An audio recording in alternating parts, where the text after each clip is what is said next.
वसुंधरा के आगे झुका बीजेपी हाईकमान, सीएम उम्मीदवारी का रास्ता साफ। राजस्थान में गहलोत सरकार के खिलाफ अभियान शुरू करेंगी वसुंधरा।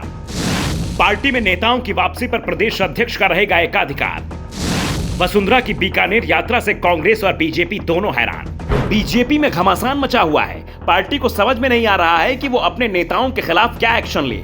जिन्हें 3-4 साल पहले पार्टी से निकाल दिया गया था, वो खुद ही बीजेपी में वापसी का ऐलान कर रहे हैं।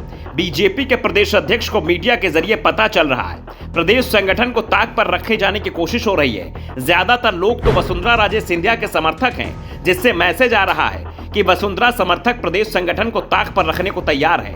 वसुंधरा खुद को सीएम उम्मीदवार घोषित किए जाने का दबाव भी पार्टी नेतृत्व पर बना रही है। ऐसे में प्रदेश संगठन की कमजोरी भी दिखाई दे रही है। चुनाव 1 साल दूर है। ऐसे में बीजेपी संगठन की कमजोरी दिखाई दी तो फिर सत्ता भी बीजेपी के हाथ में आने से पहले ही फिसल सकती है। इसलिए पार्टी डैमेज कंट्रोल में जुटी है। लेकिन वसुंधरा की लोकप्रियता बीजेपी संगठन के सामने सबसे बड़ी चुनौती बन गई है। वसुंधरा के बीकानेर दौरे के बाद से ही बीजेपी दबाव में दिख रही है। खास तौर पर वसुंधरा के स्वागत में जिस तरीके से लोग जुटे और उनके जनसंवाद कार्यक्रम में जो भीड़ जुटी, उसने अशोक गहलोत सरकार के लिए खतरे की घंटी तो बजा ही दी। साथ ही उन बीजेपी नेताओं के चेहरे पर चिंता डाल दी जो वसुंधरा का रास्ता रोके खड़े थे।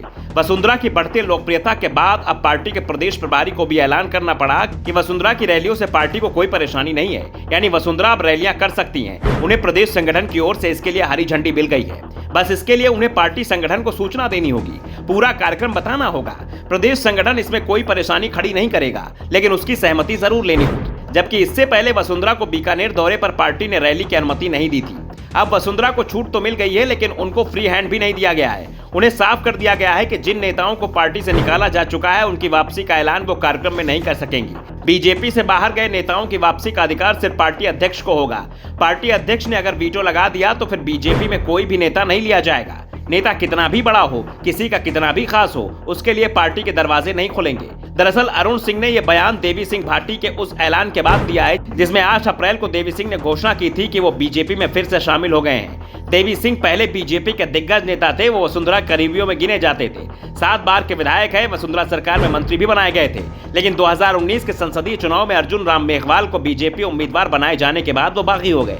खुद ही ऐलान कर दिया कि वो बीजेपी छोड़ रहे हैं, लेकिन अब वो बीजेपी में वापसी की कोशिश में जुटे हुए हैं। वसुंधरा उनकी बीजेपी में वापसी को तैयार है, लेकिन प्रदेश संगठन ने वीटो लगा दिया है। देवी सिंह भाटी की बीजेपी में वापसी के लिए प्रदेश संगठन तैयार होना जरूरी है, या फिर सीधे दिल्ली के आदेश पर देवी सिंह भाटी को पार्टी में शामिल किया जा सकता है। देवी सिंह भाटी ने वसुंधरा राजे के हाल ही में हुए बीकानेर दौरे में वक्त व्यवस्थाएं संभाली थी। उन्होंने बीजेपी प्रदेश संगठन से बातचीत किए बिना खुद ही बीजेपी ज्वाइन करने की घोषणा कर दी। इससे पूरा बीजेपी संगठन ही हैरान रह गया था। बीजेपी अध्यक्ष सतीश पुनिया ने तो कार्यकर्ताओं के साथ बैठक में इसे अनुशासनहीनता ही करार दे दिया।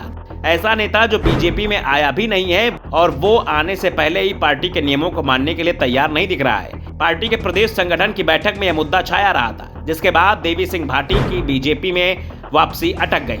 देवी सिंह भाटी के चलते आधा दर्जन से ज्यादा पूर्व बीजेपी दिग्गजों की घर वापसी भी टल गई है। इसमें से अधिकांश वो लोग हैं जो पिछली वसुंधरा सरकार में मंत्री थे और उन्हें वसुंधरा करीबी माना जाता है। पार्टी की आपसी गुटबाजी के चलते जिन नेताओं के बीजेपी में आने का ऐलान अंतिम समय पर टल गया, उनमें पूर्व केंद्रीय मंत्री और सांसद रहे सुभाष महरिया, पूर्व मंत्री राजकुमार रेणवा, पूर्व मंत्री सुरेंद्र गोयल और पूर्व विधायक विजय बंसल शामिल हैं। इसके अलावा 4 से 5 पूर्व मंत्री, पूर्व विधायक, पूर्व पार्टी पदाधिकारी पार्टी में आना चाहते हैं। कई कांग्रेस नेता भी विधानसभा चुनाव से पहले बीजेपी में एंट्री करना चाहते हैं। दावा यह भी किया जा रहा है कि टिकट की गारंटी मिलने पर 1 दर्जन से ज्यादा कांग्रेस के मौजूदा विधायक भी बीजेपी में शामिल होने को तैयार हैं।